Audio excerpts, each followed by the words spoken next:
Bien, ahora como último paso, vamos a hacer el cálculo exacto de la entropía de un gas ideal en el ensamble microcanónico. Bien, entonces tenemos que, dado que la energía está entre E y E más delta E, ¿qué volumen ocupan en el espacio de fase todos los puntos que corresponden a estados con esa característica? O sea, estados donde la posición esté dentro del volumen que limita el gas y la velocidad sea tal, la suma de las velocidades y de los momentos de todas las moléculas, la suma de las energías de todas las moléculas sea tal que la energía esté entre E y E más delta E. Pues ya sabemos que eso va a ser un volumen en espacio de fase que va a ser el producto cartesiano de un cúbito en n dimensiones, que corresponde a las posiciones, por un cascarón esférico entre E y E más delta E, de radio raíz de 2 en 1. Para calcular la entropía lo que tenemos que saber es cuántos estados hay ahí. Y entonces lo que hacemos es calcular el volumen de ese cascarón y dividirlo por el volumen de un único estado. Y además, y después de que tengamos ese número, pues le sacamos el logaritmo y tendremos la entropía. ¿Cómo calculamos el volumen de un cascarón? Pues vamos a calcular el volumen de la esfera sólida y lo derivamos con respecto a la energía. Y finalmente, hay un detalle aquí. Hay que dividir por n factorial. Y ustedes me dirán, ¿por qué? Pues porque resulta que, imagínense por ejemplo que ustedes tienen digamos que tienen un gas de dos partículas. Y entonces, y que tienen un estado que les cumple, donde la primera partícula tiene esta posición y este momentum, y la segunda partícula tiene esta posición y este momentum. Eso corresponde a un sitio en el espacio de fase. Ahora, ¿qué pasa si fuera la partícula 2 la que tuviera esta posición y este momento, y la partícula 1 la que tuviera esta posición y este momento? Pues sería otro punto en el espacio de fase. Pero para ustedes es el mismo estado, porque se supone que las partículas son indistinguibles. Si las partículas son indistinguibles, si no tienen nombre, si no se llaman Héctor o Pedro, si una no viste de rojo y la otra viste de azul, pues todas las partículas son indistinguibles y esos estados deberían ser los mismos. Así que yo debería dividir por 2. Si hubiera 3 estados iguales, pues 3 partículas, pues yo podría combinarlas de muchas maneras. ¿De cuántas maneras? De 6 formas, ¿no? A, B, C, A, C, B, B, A, C, B, C, B, C, A, B, C, B, A. Y entonces, ¿y cuántas combinaciones son? Pues son 3 factorial, 6. 1 por 2 por 3. 6 por combinaciones. Y entonces yo debería dividir por 3 factorial si tuviera 3 partículas. Si yo tengo y 2, pues divido por 2 factorial, que es 2. 1 por 2. Si yo tuviera n partículas, tendría n factorial. 1 por 2 por 3 por 4 hasta n. Combinaciones diferentes que son lo mismo. Entonces yo tengo que coger el número de estados y dividirlo por n factorial. O sea, que me toca calcular sigma, que es el volumen sólido, derivarlo con respecto a la energía, que entonces me va a dar el cascarón, dividir hecho por h a la 3n y dividirlo por n factorial para poder tener el número de estados. Y a eso sí le voy a sacar el logaritmo y eso me va a dar la entropía. Entonces vamos a hacer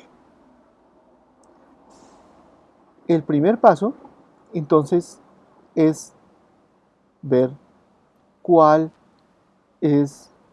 bueno, y para eso, como ya estamos hablando de n factorial, me toca hablarles de la fórmula de Stirling.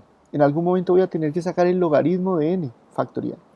Y el logaritmo de n factorial se parece a n logaritmo de n menos n. ¿Sí? Para ser más exactos, n factorial lo que da es que el límite cuando n tiene infinito de n factorial sobre la raíz de 2πn por n sobre e a la n da 1. O sea que más o menos n factorial se puede aproximar con raíz de 2πn n sobre e a la n. La aproximación más exacta es la que está ahí abajo. Y de ahí se puede derivar la fórmula de arriba. O sea que el logaritmo de n factorial es más o menos n logaritmo de n menos n. Aquí hay un gráfico que muestra que la cosa va bastante bien. O sea que si ustedes por ahí desde 10, ya la cosa es bastante buena.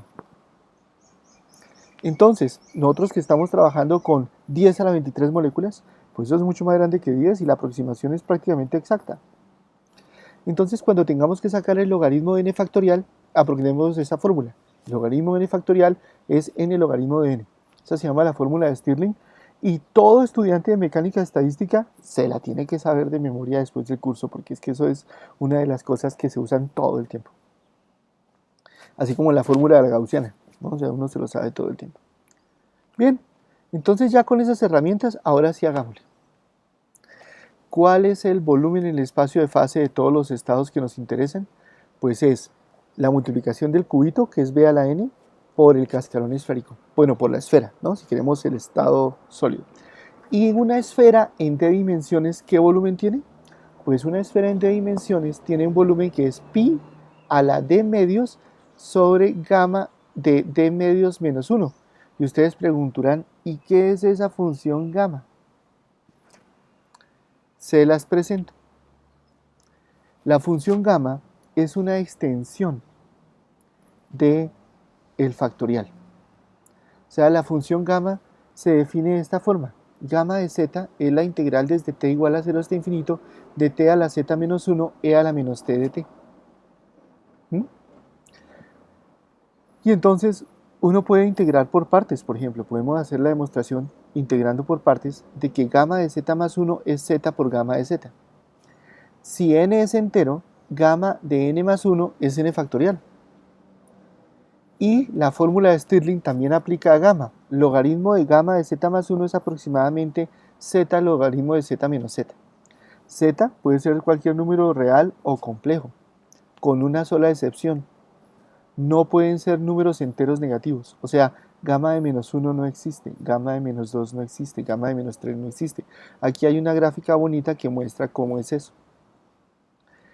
Ahora, cosas chéveres. Gamma de 1, ¿cuánto es? Pues gamma de 1 es 0 factorial, ¿no? O sea, es 1. Gamma de 0 da menos infinito, eso no existe. Y una buena cosa para saber, gamma de 1 medio es raíz de pi. Que cuando hablemos de esto de combinatoria, en el de combinatoria y eso, pueden ver la demostración. Entonces, gamma de menos 1 es raíz de pi y esto es como un recorderis de ese capítulo. Entonces, ya teniendo eso, entonces veamos cómo funciona la cosa con nuestra fórmula. Tenemos el volumen, ¿sí?, de una esfera en d dimensiones es pi a la d medios sobre gamma de d medios más 1 por r a la d. Veamos si funciona. Prueben, por ejemplo, cuál es el volumen de una esfera en 3 dimensiones. Si d es 3, entonces pi de 3 medios, pi a la 3 medios, y aquí sería gamma de 3 medios menos 1. Y esto sería r a la 3, ¿no? Nosotros sabemos que el volumen de una esfera es 4 tercios de pi r al cubo. Entonces, ¿cuánto es gamma de 3 medios más 1? O sea, gamma de 5 medios. Pues fácil. Gamma de 5 medios es 3 medios por gamma de 3 medios. Pero gamma de 3 medios es 1 medio por gamma de 1 medio. Acuérdense las características de la función gamma. Gamma de z más 1 es z gamma de z. Por eso gamma de 5 medios, que es 3 medios más 1, es 3 medios por gamma de 3 medios. Lo mismo gamma de 3 medios es 1 medio por gamma de 1 medio. Y gamma de 1 medio es raíz de pi. O sea que gamma de 3 medios es 1 medio por raíz de pi. 1 medio por gamma de 1 medio, o sea, raíz de pi medios. Y gamma de 5 medios es 3 medios por eso. O sea, es 3 medios por 1 medio por raíz de pi. O sea, es raíz de pi cuartos. Si ustedes colocan eso, entonces en la fórmula de acá, ¿sí?, les va a quedar aquí raíz de pi cuartos, ¿sí? Aquí que les queda pi a la 3 medios, que es raíz de pi por pi. Entonces raíz de pi se va con raíz de pi, queda pi, ¿sí?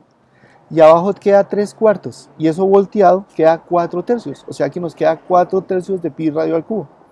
Uy, funcionó. Hagámoslo ahora con un círculo. Un círculo es una esfera en 2 dimensiones. Entonces sería D sería 2. Pi a la 2 medios sería pi. R al cuadrado. Y resulta que 2 medios más 1 sería gamma de 2. Y gamma de 2 es 1 factorial. O sea 1. O sea que daría pi R al cuadrado. O sea que también funciona. Eso quiere decir que esta formulita parece que funciona, ¿no? Que la sacamos de Google. Si ustedes van a Google y dicen volumen de una esfera en 3 dimensiones, les sale esa fórmula. Entonces, nuestra esfera en este espacio tiene ese volumen. Nuestra esfera, la energía es esto. El cascarón esférico es el volumen de una esfera en 3 dimensiones, que es 2πm, porque es el radio raíz de 2πm, a la 3n. ¿Se acuerdan? El radio a la 3n. ¿Sí? El radio a la d. Entonces el radio sería a la 3n, pero como el radio es raíz de 2me y raíz es a la 1 medio, queda 2, entonces queda 12πm a la raíz, bueno, 2πm a la 3n medios por gamma de 3n medios más 1, e a la 3n medios, ¿no? Por el volumen a la n, y hay que dividir por ese h a la 3n por el n factorial. Compruébenlo. Coloquen r igual a raíz de 2me y reemplacen en esta de acá y dense cuenta que eso les da, ¿no? Tienen que hacer ese ejercicio. Lo siguiente es que si ya tenemos esto que es el volumen sólido, el espacio de fase de todos los estados con energía menor que E, ahora derivemos eso con respecto a la energía y al derivarlo nos da omega, ¿no? Nos va a dar esto de omega de E, aquí me falta un delta E. Eso es 3 medios, no sé qué cosa, La energía, la única derivada es que queda 3n medios, el 3n medios cae y queda E a la 3n medios menos 1. Y este 3n medios que cae acá, ¿sí? Se puede ir con el gamma de 3n medios más 1. ¿Por qué? Porque gamma de 3n medios más 1 es 3n medios por gamma de 3n medios. Y entonces el 3n medios se va. Entonces queda solo abajo gamma de 3n medios, 2πm a la 3n medios, e a la 3n medios menos 1, b a la n, h a la 3n, n factorial delta i. O sea, ya tenemos omega, el número de estados. ¿Por qué es el número de estados? Porque ya dividimos por el volumen de un estado, que es h a la 3n. Y ya tuvimos en cuenta con el n factorial esos intercambios que les decía. ¿Qué hacemos ahora? Ahora cogemos eso y le sacamos el logaritmo para saber la entropía. Entonces la entropía es K-Boltzmann logaritmo de omega. Oigan, aquí falta un logaritmo. O sea que es K-Boltzmann logaritmo de toda esa vaina. No se pongan a derivar cosas así. Lo mejor es coger y estirarlo. El logaritmo. O sea, el logaritmo sacar que es 3n medios logaritmo de 2πme, ¿sí? Que más n logaritmo de b, más el logaritmo, menos el logaritmo de gamma de 3n medios, menos 3n logaritmo de h, menos el logaritmo de n factorial, ¿no? Y usar ahí la fórmula de Stirling y todas esas cosas. Si ustedes lo hacen, van a llegar a que esta es la entropía. Ese es el ejercicio para hacer. Si les parece complicado, aquí está hecho paso a paso. Aquí está, se estira la entropía, aquí estoy utilizando la fórmula de Stirling para gamma de 3n medios, aquí estoy usando la fórmula de Stirling para n factorial. La entropía entonces se puede reorganizar de esta manera, ¿sí? Si uno echa el machetazo de que 3n medios menos 1 es más o menos 3n medios, o sea, si n es grande. Y después de eso, entonces uno lo puede reunir de esta forma. Cuando ustedes lo tengan reunido de esta forma, ¿sí? Ah, bueno, aquí hay algo, me faltó decir. Vamos a echar un machetazo. El machetazo es suponer que delta E es igual a E. Eso solamente se hace para que coincida con el canónico. Si ustedes no lo hacen, simplemente van a tener un 3n medios menos 1 y eso es más correcto, ¿sí? Solamente en el caso de que E fuera muy grande, de que N fuera muy grande, más o menos aproximado. Si hacemos este machetazo, entonces, que es un machetazo, no hay nada que hacer, entonces, y se aproxima a 3n medios menos 1 parecido a 3n, se puede seguir este procedimiento y al final se llega a que la entropía es esta cosa que está acá. sea, que la entropía en función del lo que está en azul, que la entropía es en función del número de moléculas, en función de la energía, en función del volumen, tiene esta expresión. Ahí hicimos el machetazo de que delta E sea parecido a E, ¿no? Realmente eso no debería ser. Delta E debería uno irle por un espacio y E por el otro. Pero para que en los libros aproximan eso, para que nos dé el mismo resultado que se obtiene después en el ensamble a temperatura fija, que lo llamamos ensamble canónico. Para que ver si nos da parecido a eso, recordemos que la energía es 3 medios de n Boltzmann-T. Si lo hacemos así, esto azul se puede reescribir de esta forma. Como la entropía igual a n Boltzmann, factor de 5 medios más logaritmo de toda esta cosa acá por el volumen sobre Rho, que es n sobre b, es la densidad de moléculas, ¿no? O sea, cuántas moléculas por volumen. Si metemos esa densidad aquí, y si utilizamos una definición que se llama la longitud de onda térmica de Broglie, que es más o menos la longitud de onda que tendría el ancho que tendría el paquete de onda que corresponde a una partícula cuando está a temperatura fija en mecánica cuántica, eso más o menos se define como h raíz de 2 pi m k Boltzmann-T. Si ustedes usan esa definición, dense cuenta que la entropía se puede escribir de esta forma reducida, que es 5 medios menos el logaritmo de Rho lambda térmico al cubo. Esa fórmula nos va a ser muy interesante, muy importante, ¿sí? Porque ese Rho lambda térmico al cubo es más o menos esto. Lambda térmico es la longitud del paquete de onda. Lambda térmico al cubo es el volumen que ocupa la partícula más o menos en mecánica cuántica cuando está a esa temperatura. Por n sería el volumen que ocupan todas las moléculas. Y eso dividido por el volumen total es la fracción de volumen que están ocupando las moléculas. Cuando esa fracción de volumen se acerque a 1, si nuestras partículas son bosones, se va a volver un condensado de Bose-Einstein. Eso lo veremos mucho más adelante en el curso cuando veamos estadísticas cuánticas. Pero entonces esta fórmula nos dice muchas cosas, ¿no? Esta fórmula nos dice que la entropía es función como de esa fracción de volumen que está siendo ocupada por las moléculas. Bueno, entonces esta es la tarea, la última tarea que quiero que hagan. O sea, que a partir de esto que teníamos al principio, el cual es el volumen de una esfera en d dimensiones, puedan deducir exactamente, haciendo este machetazo, ojo, ¿no? Y aproximando que 3n medios menos 1 es más o menos 3n medios. De esta manera pueden llegar hasta esta expresión, que es la expresión que tiene la entropía a temperatura constante. Y es así cuando esa temperatura constante es exacta. Cuando esa energía constante, pues hemos hecho una cantidad de machetazos, por lo menos 2, ¿no? Para aproximarlo a eso. Los 2 machetazos ha sido que 3n medios menos 1 se ha parecido a 3n medio. Y el otro es que delta E sea igual a E, que eso sí es tenaz.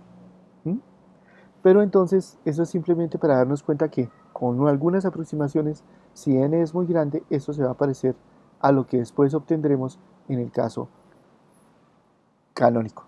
O sea, en el ensamble a temperatura constante, no energía constante, sino a temperatura constante. Bueno, y finalmente si tenemos la entropía, podemos sacar las ecuaciones de estado. ¿Se acuerdan? Que ds de E es 1 sobre t, que ds de B es p sobre t, y que ds sobre n es menos u sobre n.